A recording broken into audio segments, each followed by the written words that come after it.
My name is Chloe, and I work as an editor at a prominent publishing company in the city. I've always been a regular girl, keeping things simple. Life's been a bit of a hustle, balancing deadlines and carving out some me time. Maybe that's why I never really got into the dating scene. I usually preferred my own company, with a good book or a quiet walk in the park near my apartment. But everything changed on a sunny Saturday that seemed just like any other. I was lost in a podcast, strolling through the park without a care in the world. The park was lively with people and their pets, and kids were running around full of energy. I must have lost track of where I was walking because suddenly, a guy on a bicycle nearly collided with me. "Watch it," he yelled, swerving at the last second. His tone was harsh, clearly annoyed. Startled, I quickly pulled out one earbud and blurted out, "I'm so sorry. I didn't realize I'd wandered onto the bike path." He stopped his bike and turned around, looking more amused than angry now. "You've got to watch where you're going. This path is a jungle sometimes." "Yeah, my bad," I admitted, feeling a bit embarrassed. I brushed a stray lock of hair from my face and gave him a sheepish smile. He laughed, and just like that, the tension seemed to dissolve. "I'm Ryan," he said, extending a hand. "Chloe," I replied, shaking his hand. His grip was firm and confident. "So, Chloe, are you always this distracted, or is it just my charming presence?" he asked with a cheeky grin that made me chuckle. "It's just been a long week at work. My brain's already off enjoying the weekend," I said. "Fair enough. I was just about to grab a coffee at that place over there," he said, pointing to a small cafe at the edge of the park. "Care to join me?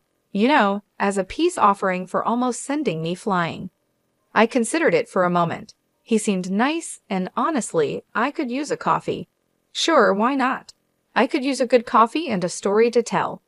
As we walked to the cafe, Ryan was easy to talk to. He told me about his job at a car sales company and how he liked to spend his weekends biking or hanging out with friends. He wasn't from the city. He had moved here because he thought it offered more opportunities. Big city dreams, he said with a smirk. I shared a bit about my job too, explaining how much I loved books and ended up making a career out of that passion. "It beats being stuck in a cubicle doing something you hate," I added. We reached the cafe and ordered our coffees. While we waited, I couldn't help but notice how comfortable I felt around him. It was strange because I'm usually a bit reserved around new people, but with Ryan, the conversation just flowed. After meeting Ryan, we started hanging out more. He was funny and easygoing, but it wasn't long before I started noticing little things that bugged me. It was nothing major at first, just small comments here and there that made me raise an eyebrow. One Saturday, we went out for dinner, and somehow, the topic of careers and family came up. We were just chatting about work and life, nothing serious, or so I thought. "So how's the book world treating you?" Ryan asked, taking a sip of his beer. "It's busy as always. Deadlines don't stop for anyone," I replied, poking at my salad. "Yeah, I get that. But you wouldn't want to be stuck in that forever, right? I mean, eventually, you'd want to settle down. Maybe cut back on work hours," Ryan said casually. I paused, fork midair. "Not really, Ryan. I love what I do. I don't see myself giving it up anytime soon, or ever really." Ryan shrugged. "Sure, but what about when we have kids? Wouldn't you want to be around more?" The question caught me off guard. I chuckled nervously. "That's jumping way ahead, don't you think?" He laughed it off. "Yeah, you're right. Just thinking out loud, I guess." I tried to shake off the discomfort, but it lingered. A couple of weeks later, Ryan invited me to have dinner with his parents. I figured it was a good sign, things getting serious and all. I was nervous but hopeful. The dinner, though, opened my eyes a bit more. His parents lived in a cozy, well-kept house in the suburbs. His mom, Mrs. Lewis, was all smiles when we arrived. "Chloe, so lovely to finally meet you. Ryan has told us so much about you," she gushed, pulling me into a hug. "Thank you for having me, Mrs. Lewis. It's great to meet you too," I managed to say, returning her smile. Dinner was served, and everything was going well until Mrs. Lewis started talking about family and marriage. "You know, Ryan was always the responsible one," Mrs. Lewis said as she served herself more potatoes. "We've always told him the importance of finding a good girl who knows her way around the house." Ryan's dad nodded in agreement. "Absolutely. It's about building a good foundation. A man needs to provide, and a woman, well, she takes care of the home." I glanced at Ryan, hoping he'd say something, but he just focused on his food. Mrs. Lewis continued, "It's how we raised our boys. Family first, right, Ryan?" "Right, Mom," Ryan said, finally looking up. His agreement felt like a punch to the gut. I tried to stay calm. "It's interesting because I've always been pretty career-oriented," I said. "I love my job and believe in contributing equally." Mrs. Lewis smiled, but it felt a bit too sweet. "Of course, dear, but you'll see, priorities change when you start having children. It's only natural for a woman to want to stay at home with her babies." The rest of the evening felt like a fog. We left shortly after dinner, and the drive home was tense. I broke the silence. "Your mom has some strong opinions about family roles." Ryan hesitated before responding. "I think there's some truth to it. I mean, it worked for my parents." Despite the uneasy dinner with Ryan's parents, our relationship continued. Somehow, the good times seemed to outweigh the bad, and I found myself agreeing to marry him. Looking back, love must have blinded me because those warning bells were still ringing in the back of my mind. The wedding planning started, and it was a whirlwind. Ryan wanted something simple, and so did I. We decided on a modest ceremony with just close family and friends. As the day approached, the real pressure began to mount, not about the event itself, but about what our lives would become afterward. At the reception after the ceremony, Ryan's mom pulled me aside. Her smile was wide, but her eyes were serious. "Chloe, dear, I'm so happy for you both. Remember, a good wife supports her husband no matter what." "Thank you, Mrs. Lewis. I intend to be a supportive partner," I replied, trying to keep my voice steady. "And remember, dear, when the babies start coming, it's best if you're at home. You can't trust strangers to raise your children." Her words felt like a warning, and the finality in her tone made my stomach churn. I just nodded, not trusting myself to speak. Later, Ryan and I had a moment alone. "Your mom talked to me about kids and me not working," I said, watching his reaction closely. "Yeah, she's just looking out for the future. She means well, Chloe, you know how moms are," Ryan said, brushing it off as he took a sip of his champagne. "But you know I'm not planning to quit my job, right? Even when we have kids," I pressed, needing him to understand. Ryan paused, his face serious. "We'll see, Chloe. Things change. We'll do what's best for our family." After our wedding, Ryan suggested we move to a larger apartment closer to his work at the car sales company. The place was nice and bigger than our old one, but it was right next door to his parents' house. I had my suspicions about why he chose this particular spot, but I agreed, hoping for the best. Once we settled in, the reality of our new life together began to surface. Ryan started bringing up his idea of a traditional family more often, where he would be the breadwinner and I would handle the house and eventually the kids. One evening, we sat down with our finances spread across the dining table, a mess of bills and budgets under the dim light. I tried to show him how keeping both our jobs was more beneficial, especially with the economy being unstable.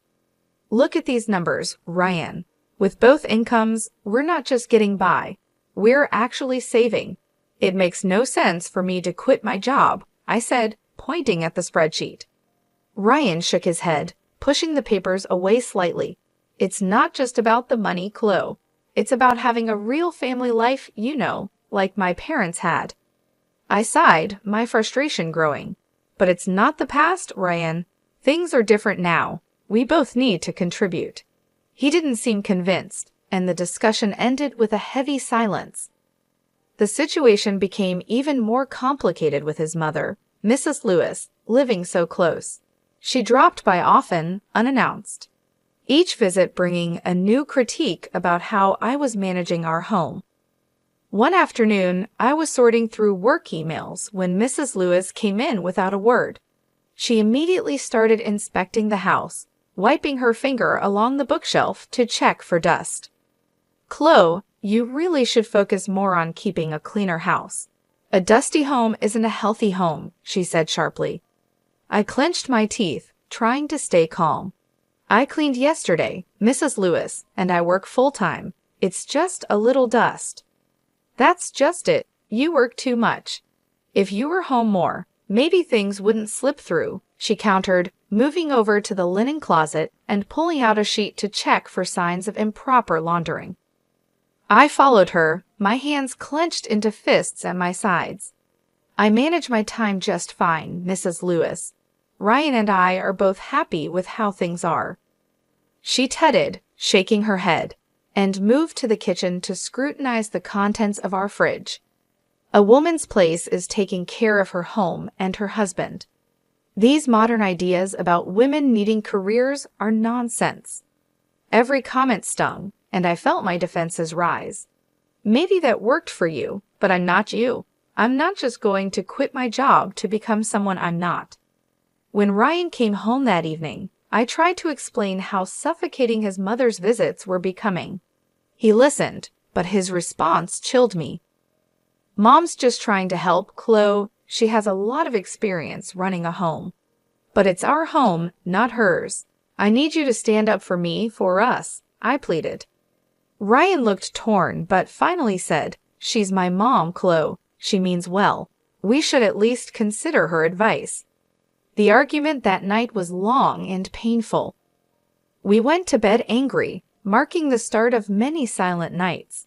As the days turned into weeks, I felt more like an intruder in my own home, constantly judged and found wanting. The pressure to conform to outdated ideas of what a wife should be was relentless, and my resolve to maintain my independence was tested every day. As the months went by, Ryan's nagging about me not pulling my weight at home increased. He would come home from work, look around with a scowl, and comment on the dusty shelves, or the dinner that was either too bland or overcooked because I'd rushed it after a long day at the publishing house. His favorite refrain became, "If you can't manage both, maybe you shouldn't be working." One evening, after a particularly harsh critique of some slightly undercooked pasta, Ryan let it drop. "Chloe, I'm serious. If you can't meet me halfway and take care of the house properly, maybe we should rethink this whole arrangement," he said, implying that divorce was on the table. Despite everything, I loved Ryan and didn't want our marriage to fail over this. So I made a decision that pained me deeply. The next day, I talked to my boss, Jessica, about quitting my job to become a full-time housewife. Jessica was shocked and tried to persuade me otherwise. "Chloe, you're one of our best. Are you sure about this?" she asked, concern etched on her face. "I don't see any other way, Jessica. I have to try to make things work at home," I admitted, feeling defeated. Jessica, ever the problem solver, proposed a compromise. "What if you could work from home and manage your projects remotely? It's becoming more common now. You wouldn't have to quit." The idea seemed like a lifeline, so I agreed to the arrangement but decided not to tell Ryan. Instead, I told him I had resigned. He was overjoyed, thinking I had chosen our home life over my career. So I started my new role as a housewife, seeing Ryan off to work each morning and greeting him when he came home. But as soon as he left, I powered up my laptop and dove into my editing work. It was a strange double life, but it worked. I saved the money I earned from my remote job in a separate bank account, just in case. However, living on just Ryan's salary proved tougher than we thought. Despite my best efforts to economize, 3 months later, we were scraping the bottom of the barrel. I tried to bring up the topic gently. "Ryan, I think it might be necessary for me to go back to work. We're running through our savings too fast." Ryan's reaction was swift and angry.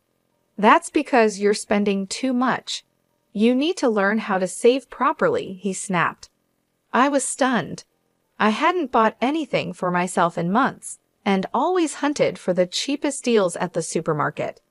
His words hurt deeply, mixing anger and humiliation inside me. The next day, his mother came over with a mission to teach me proper budgeting. She dragged me to the store and pointed out the cheapest, often poorest quality products. Buy these, Chloe. Stop wasting money on expensive stuff, she lectured as we walked down the aisles. Back home, she showed me how to dilute dish soap to make it last longer. You use too much. You need to make do with less, she instructed, her tone patronizing. She even started checking my receipts, scolding me for any purchase she deemed unnecessary. Mrs. Lewis's disapproval seemed never-ending.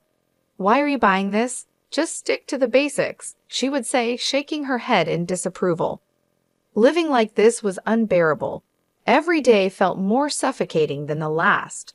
I was losing my sense of self to their imposed austerity, trapped under constant surveillance. The situation was becoming untenable. I felt confined in a life of pretended submission, with every part of me screaming for escape. But for now, I held on, biding my time and carefully planning my next steps. Everything reached a boiling point one drizzly Tuesday evening. I was on the phone in the living room, pouring my heart out to my mom.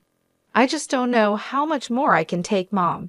His mother is constantly over here, teaching me how to stretch $1 until it screams. I get it, we need to save, but this is too much.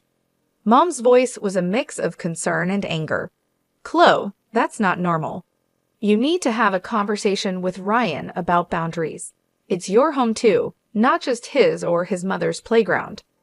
Just as I was nodding, feeling a bit strengthened by my mom's support, Ryan stormed in from the other room, his face red with anger. He must have overheard me complaining. He snatched the phone right out of my hand. A wife shouldn't be complaining about her husband and mother-in-law like some street gossip. He snapped into the phone before hanging up. I was shocked, my hand shaking slightly. Ryan, you can't just grab my phone and talk to my mom like that. Oh, I can't? Maybe if you had some respect for us, I wouldn't have to, he retorted, his voice rising. I could see the veins in his neck bulging. Ryan, listen to yourself. Can't you see this isn't healthy? I pleaded, hoping to reach some part of him that remembered what love felt like. But he was beyond reason. Healthy? My mom was right. I should never have married you. He spat out, his words cutting deeper than I expected. That's enough, Ryan. I'm your wife, not some puppet you and your mom can control. I snapped back, my anger flaring. Then act like it or leave, he shouted, his face inches from mine. I stared at him, disbelief and sadness warring inside me. You want me to leave? At 4 a.m., it's dark and pouring rain outside. If you don't like how things are, then yes, get out, he replied coldly, his eyes unyielding. I knew then that nothing I said would change his mind or the situation. Shaking, I grabbed a few essentials, my laptop, some clothes, and my phone. When I went for my purse, Ryan was quicker, snatching it away. You think you're leaving with this? I earned this money, not you. Fine, keep it, I said, my voice hollow. I couldn't believe this was happening. I called a taxi and waited by the door, my heart pounding. The taxi pulled up, and I stepped out into the cold night air, drenched by the rain. As I climbed into the car, a strange calm settled over me. I was doing this. I was leaving. At the hotel, as I lay in the unfamiliar bed, I felt a surge of relief amidst the turmoil. Despite everything, I hadn't quit my job. My secret savings account, unknown to Ryan, was now my lifeline. As dawn broke, I got up, the weight of my decision pressing down on me. Today was the day I would take control back. I had an appointment with a lawyer to discuss filing for divorce. It felt surreal, like a scene from someone else's life. The lawyer's office was a stark, unassuming place tucked between a row of old brick buildings. Inside, Mr. Baker, my lawyer, was a straightforward man who wasted no time. "Let's get down to business," he said as soon as I sat down. "You're here to file for divorce, correct?" "Yes," I confirmed, my voice steadier than I expected. "I can't go back to the way things were." Mr. Baker nodded seriously. "All right, I'll need all the details. Any joint accounts, property, anything that needs untangling." We spent the next hour going over everything.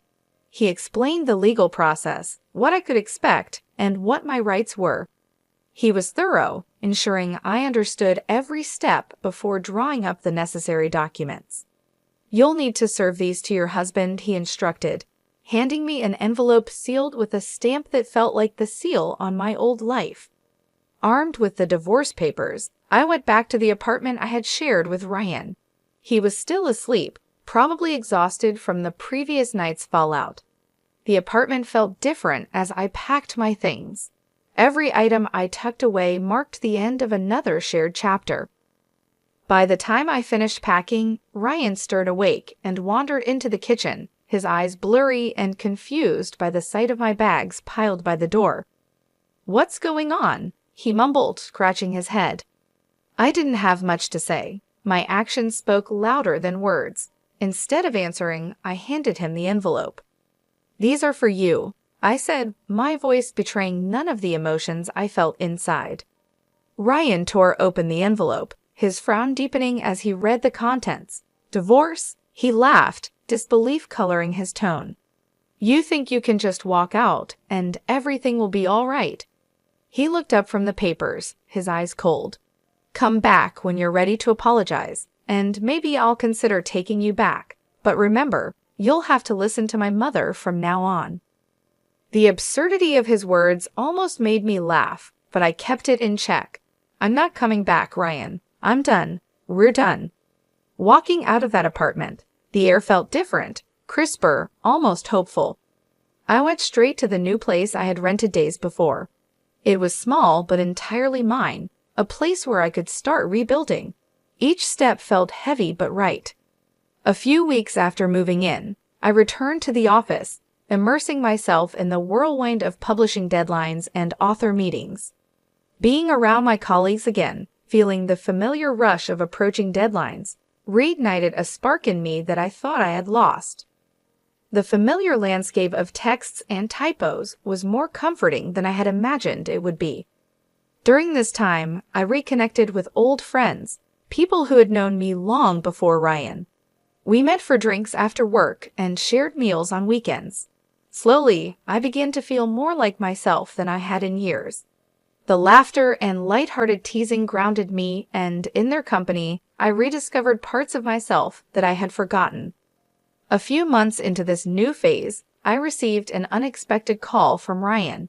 His voice was awkward and tinged with desperation. "Hey, Chloe, I got laid off. Things are pretty rough," he began, stumbling over his words. "I was thinking maybe you could help me out financially." His request hung in the air, audacious and somewhat insulting given our history. "And, maybe we could start over, rebuild.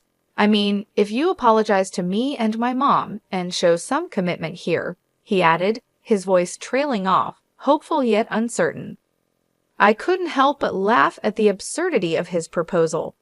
"Ryan, you really think I'd come back to support you and your parents after you kicked me out? Now that you're out of a job, suddenly all your high and mighty principles are gone." There was a pause. "So, that's a no?" he asked, sounding smaller and deflated. "Ryan, I'm doing really well, and honestly, I'm enjoying my freedom too much to give it up again. I hope you find your feet, but it won't be with me." My words were firm, sealing the end of our relationship. After hanging up, I felt a surge of empowerment. Ryan's call, although ridiculous, had reaffirmed something vital for me. I was truly free now, and no offer or plea was going to change that. As I hung up the phone, I took a deep breath, feeling a weight lift from my shoulders. The last remnants of my old life with Ryan had finally been severed, and with that came a new sense of clarity.